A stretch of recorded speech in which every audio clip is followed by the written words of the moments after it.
Voices, a fresh perspective on voting, politics, and power. Hey everyone, welcome back to our returning podcast listeners, and hello to our new listeners. Today we've got a really amazing episode on the Crown Act. Plus, we're joined with Representative McClinton to talk more about what this act is and what changes it means for the future of Pennsylvania. Since serving in 2015, Representative McClinton became the first African-American woman to be elected as House Democratic Caucus Chair in 2018 and House Democratic Leader in 2020. Since September of last year, she has been fighting to establish legislation in Pennsylvania similar to the Crown Act that will further eliminate discrimination based on natural hair types. So, before we get into our conversation with Representative McClinton, let's talk about what the Crown Act is a little bit. The House of Representatives has recently passed what is called the Crown Act that works toward eliminating discrimination towards people based on their hair type. This act has already been implemented in 7 states and is now being reviewed in our own state of Pennsylvania. This new act holds a lot of potential for change, and we cannot wait to dive deeper into it. Hello, Representative McClinton, and thank you for meeting with the PA Youth Voices crew today. Thank you so much for having me. It's great to be here. All right, so to get started with a couple of questions that we wanted to ask you, I was someone who was previously unaware of the Crown Act. Can you please tell us and our listeners what exactly the act is and what Crown stands for? Absolutely. So CROWN stands for Creating a Respectful Open World for Natural Hair. And essentially what it would do here in the Commonwealth of Pennsylvania is amend the Human Relations Code, which is currently the part of Pennsylvania's law that outlines what is discrimination, what are the categories, and there's not currently a category for your hairstyle, your natural hair, how you show up. And because we've seen students discriminated against for athletic competitions, different things from as swim teams, I've seen students have complaints, or even the young man in New Jersey who was trying to compete in a wrestling match. And he quickly decided to allow the referee to cut his locks in front of the whole world. I mean, that was a really horrendous situation. And as all of you running the PA Youth Vote continue to explore career opportunities, we don't want anyone at a workplace to say, oh, we're not giving you this opportunity because of the way you choose to wear your natural hair. And they might not say it explicitly, but because the law doesn't protect you against that yet, we are changing the law in Pennsylvania so that that will be a protection and hopefully also a deterrent for them discriminating against people. Yes, that was very informative. Thank you for that response. So you kind of got into it a little bit with, your examples of people facing discrimination, students. So I guess it kind of answers the question, but you could go a little bit more in depth or maybe more personal, but why did you introduce the Crown Act and what about this act speaks out to you the most? Absolutely. So I'll start with the personal. I was always very self-conscious about the way I wore my hair to work. I'm an attorney, and when I first started my career, I worked as a public defender for almost 10 years. And because I was young, I wasn't like a teenager, but I was fresh out of law school. So everybody would say, you look young. How old are you? You old enough to be my lawyer? I would be very intentional about wearing my hair and what I thought was professional. I would always wear it pressed out in a wrap, never would change it. I never wore braids to court. I never wore an afro in that time. And the reason why I made those decisions were because a lot of people of color, particularly young women, are often trying to make sure that they are presenting themselves in a professional way and not subject to harassment, discrimination. And because this story is not unique to myself, but my friends in law school were thinking about how are you going to wear your hair to this interview? How are you going to wear your hair to work for this judge? How are you going to wear your hair to this law firm? It's a common theme. You even see people, fast forward, and to give you some point of reference, this is over 15 years ago. So I did have friends that wore their hair naturally, but it was not as common as it is today. And now fast forward for the last 5 years, I've worn my hair without any heat. So I don't have it straightened and I don't wear it straightened like hardly ever. It's always usually in some sort of more natural style with curls or an afro or twist out or something of that nature. So since I realized like the journey I've been on, being comfortable in my care, I know that there are so many other women and men that have the same struggle, the same internal battle. Should I lock? If I lock, will I get an internship? Will I get a job? So it's very important that as I saw other states starting to adopt it, that we present it here in Pennsylvania so that we could even start having the hard conversation that yes, people face discrimination because of their hair. That's really interesting. And personally, I never ever had to think about that. So thank you for sharing your story. I think it's a great perspective and should definitely be considered. Yeah, so now that we know that obviously you are a very avid advocate and supporter of the Crown Act, how have your colleagues in Harrisburg supported the act? So I'm co-sponsoring the bill with a colleague who's on the other side of the state. I know that your youth organization engages young people across the state. Representative Summer Lee serves the 34th district right outside of the city of Pittsburgh, but in Allegheny County. And Representative Lee similarly proudly wears her natural curls to work. And she is a co-sponsor and doing the bill with me as the lead, but we've been able to, just introducing the bill, have so many interviews from printed press to television interviews, even some of the local stations in Harrisburg that are asking questions like, is this even an issue? So the first thing we've been able to do in just about under a year since we first introduced it is have the conversation. This is an issue. It doesn't occur for everybody. It doesn't happen to many people, but this is an issue in communities of color.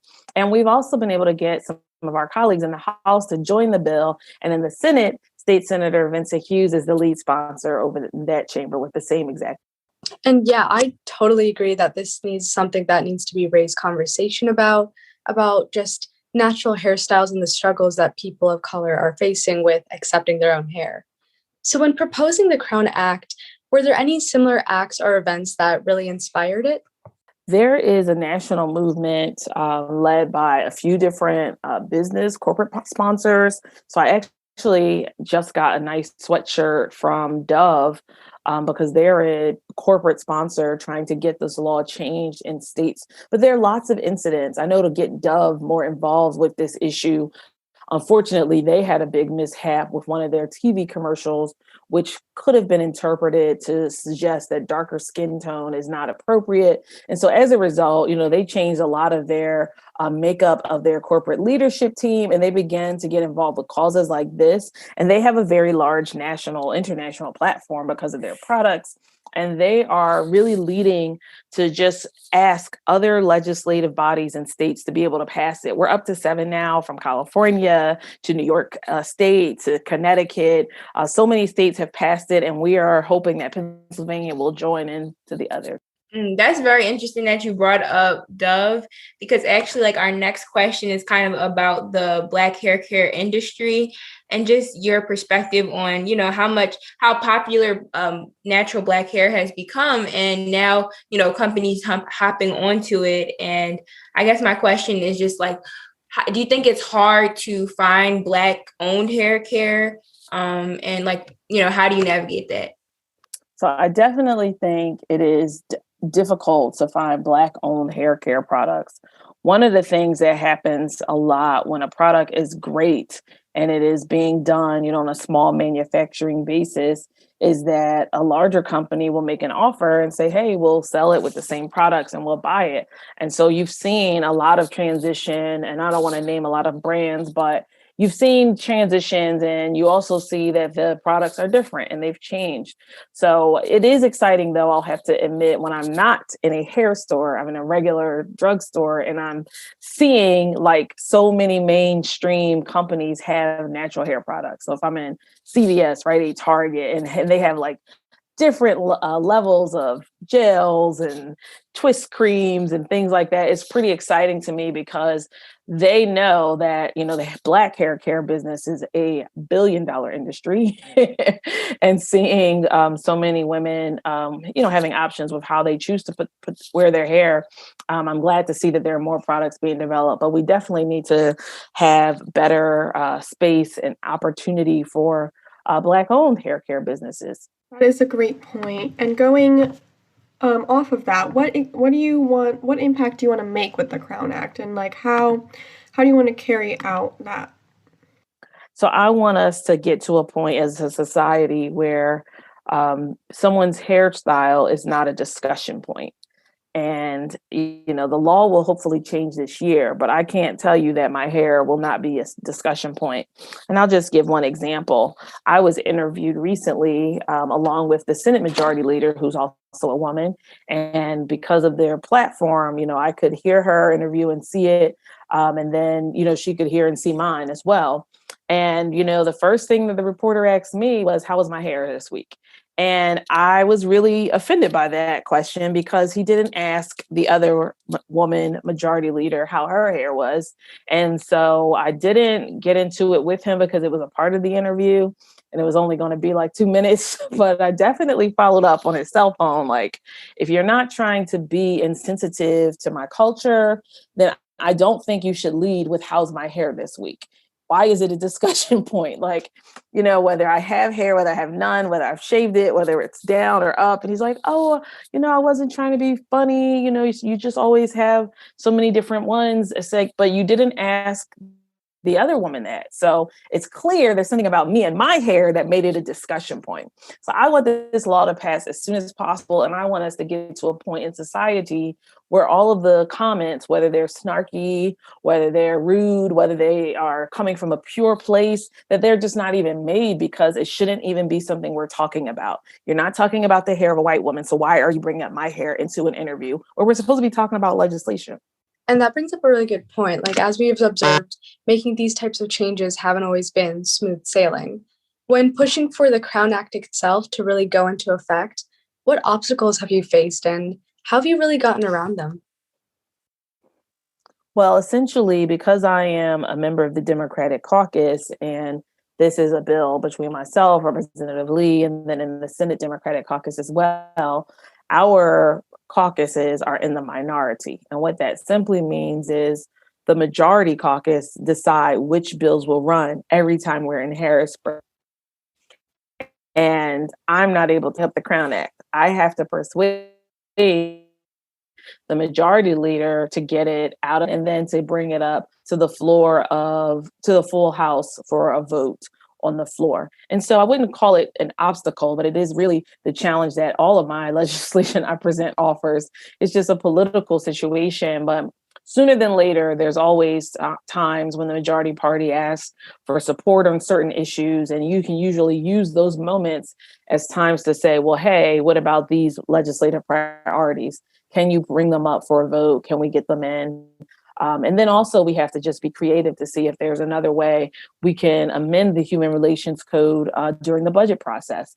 So that's also a thought. So stay tuned. Hopefully we can come back with some good information and pictures from a bill signing.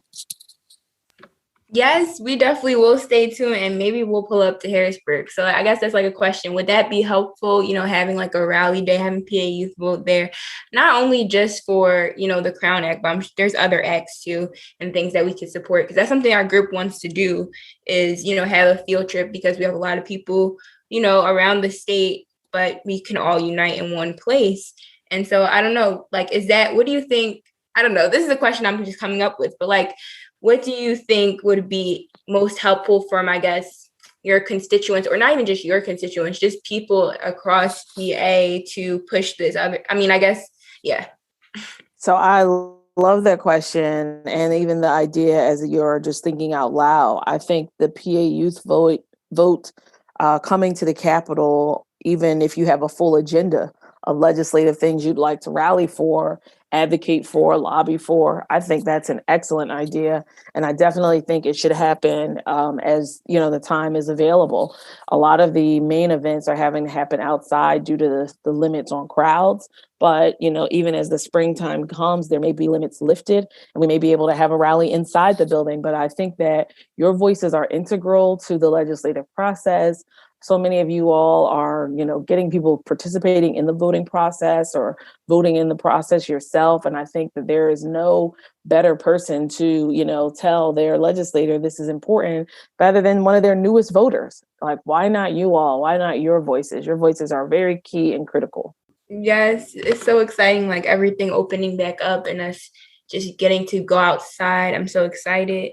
So I guess like with everything opening up and summer coming up, like what's your favorite natural hairstyle to rock? And like, what are you excited about rocking this summer, I guess? Wow, I don't really think about it in that way. But the person who the braid stylist that I go to, I have to book appointments early. So I will share that I'll have some knotless braids coming up in a couple of months. Her schedule's so busy, I always have to book a couple months ahead. And I was thinking about getting some locks in May, but because I just came out of these twists, I think I need to give my hair a little bit of a break. So I am heavy on the gels, and I'm going to be trying some wash and goes. I'm going to try to make myself do one every week in June. And we can judge and see if the routine is getting better or if it's the same. If I can get some more definition, or if I need to just let my hairdresser be in charge of how my hair is presented. Yes, I definitely understand, because wash and goes are not easy. And that is an illusion for other people who don't know. Like, it's definitely not wash and go. So I think that leads us right into our next question, really just about what advice would you give to all of our listeners who are going through their own hair journeys and are struggling to really accept their own natural hair, or just finding what suits them best in our world today? Very good question, Anika. So the biggest key is to be yourself. I think I have no idea how I would have coped with being a teenager and a young adult and social media being as pervasive as it is today. I did not grow up mostly with the internet, believe it or not. We didn't get the internet till I was in like 11th grade. So, the idea of being inundated with images of beauty and who looks good and what hair looks great, and should I get a lace front wig, or should I go blonde, or should I get streaks, or should I do a twist out? I mean, it's a lot of pressure that you all are not just only dealing with, but having a platform like this to discuss the journey and making sure you're not inundated by the pressure of society. My encouragement to anybody who's listening and trying to figure out how you want to look is make it your choice. Don't let it be Beyonce's. And I love Beyonce, but I'm never going to be her, and I'm never going to look like her. So for me to try to wear one of her wigs to work, people would think I was being ridiculous and looking ridiculous. So I'm going to just be me. And sometimes, as that reporter noted, it does change. 1 month it might be braids, knotless braids. Another month it might be an afro. Another week it might be just a regular twist out. But the key is being you. Don't let anyone on the internet, or even anybody in real life, define how you should present yourself to the world. Like, this is your journey. You're an individual. You're not a carbon copy of someone off of Instagram or TikTok. Be yourself, look wonderful, and be confident in how you decide you want to present yourself to the world. And that applies to every aspect of your life, just to be yourself. Before we wrap up, Representative McClinton, is there anything else you want to add? I just want to thank you all for all your work with the engagement and the democratic process. I saw you all on the news often, registering people to vote, getting them excited to vote last fall and again in May. People don't always pay attention after the presidential, but I am incredibly proud of you all. You all are doing tremendous work, and it's just exciting to me because by the time you're my age, in 20 more years, I can't wait to see you all and the roles you'll have and give you my vote. I'm just so proud of you all, and I'm appreciative for a few minutes to be on your show. Thank you. That wraps up really what the Crown Act is about and what it represents, and what we hope it the impact it will have on our society and have on us, and our confidence, and just not having to worry about other people and their perceptions, their thoughts, because it will be protected by law. We just hope that anyone who's listening has learned something. That's what podcasts are for, learning something from someone else, learning something from one of your representatives today, and maybe show up with us at Harrisburg so we can fight for this is part of equity and inclusion in our communities, and the journey of natural hair acceptance across our whole country, but starting in our own state.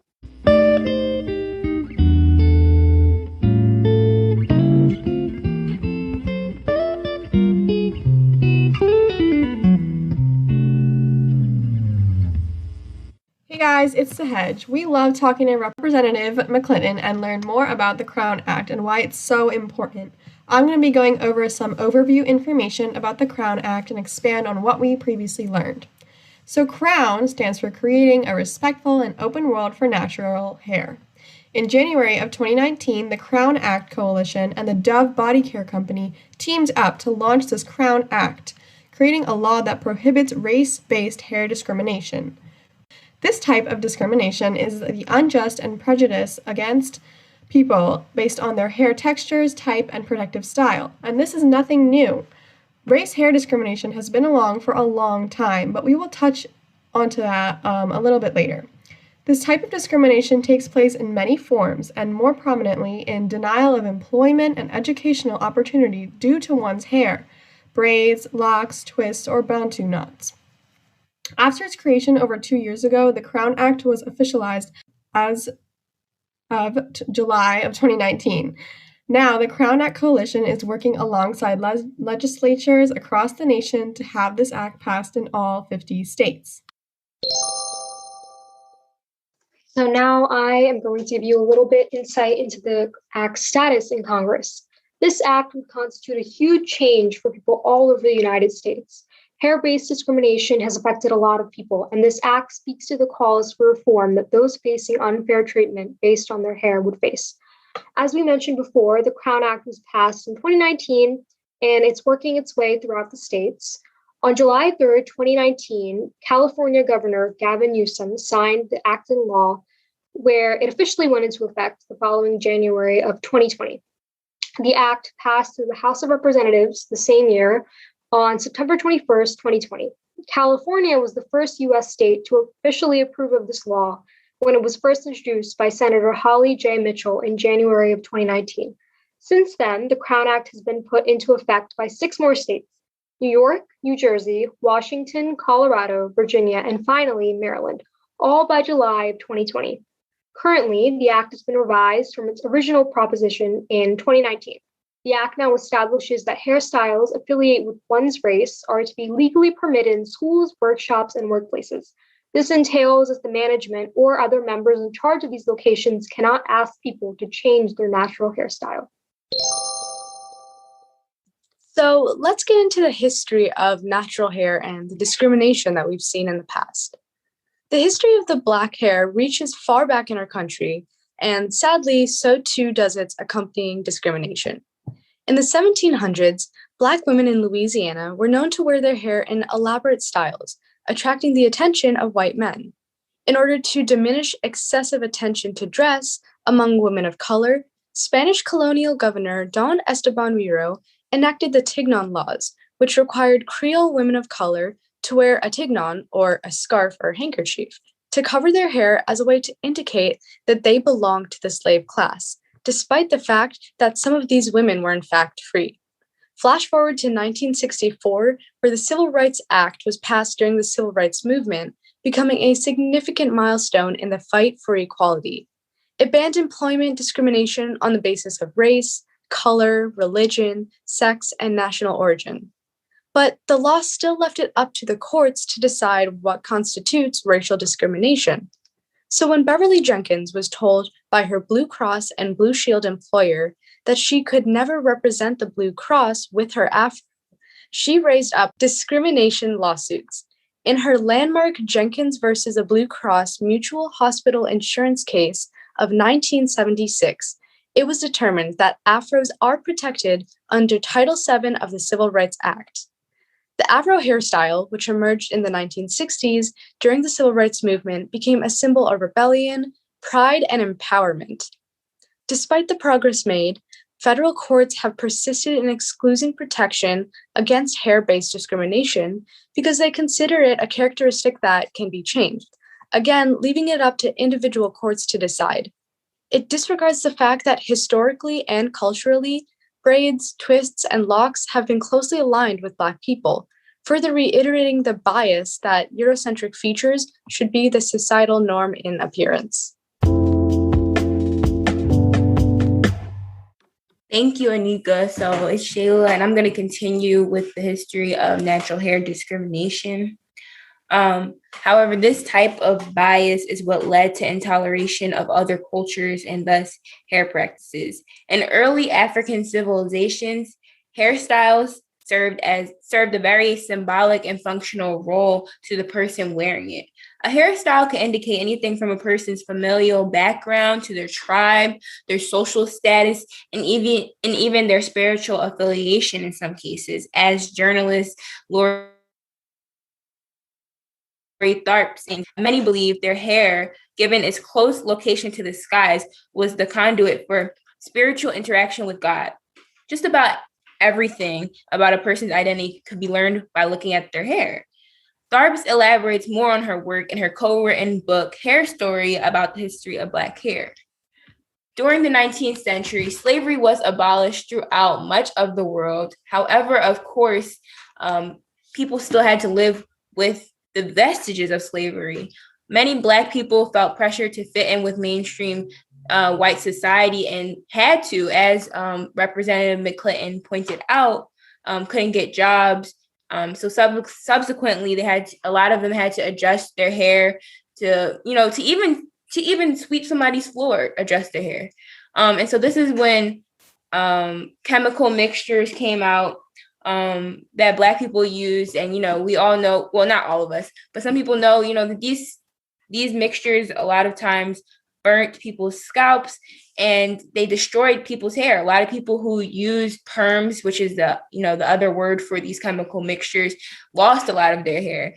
And it took away what makes Black hair unique, and it made it to look more European and silky, because that's what society has perpetuated through the media, has perpetuated through books, has perpetuated through laws. And so the Crown Act is really trying to do the opposite and say, no, there's nothing wrong with that thick hair, and that's not silky and that's not Eurocentric. So as we progress into the 21st century, of course, awareness has increased, leading Black hair care to become a major industry, because a lot of people are rocking their Black hair. So now they need products, they need combs to comb that hair, because now they can comb their hair since they're not using perms. And so it's estimated to be worthy of billions of dollars. And, we talked a little bit about the podcast of who is getting these billions of dollars. So that's something for our listeners to think about. Like, maybe you want to start a hair care business, and, it doesn't take much. A lot of these hair cares, a lot of the hair care is made out of like natural products and stuff. So anyway, I'm getting too deep into it, but you guys get that there's a lot of history with the Crown Act and just natural hair care, natural hair discrimination. And we just touched the surface of it. So I'm going to kick it over to Sehaj to wrap us up. That's a great point, Sheyla. If you guys were interested in the Crown Act, be sure to follow up on its progress in the House of Representatives. And as always, for more information, visit our website, payouthvote.org, and follow us on Instagram at PAYouthVote for civic education updates. See you next time. This is Sehaj from PA Youth Voices signing off.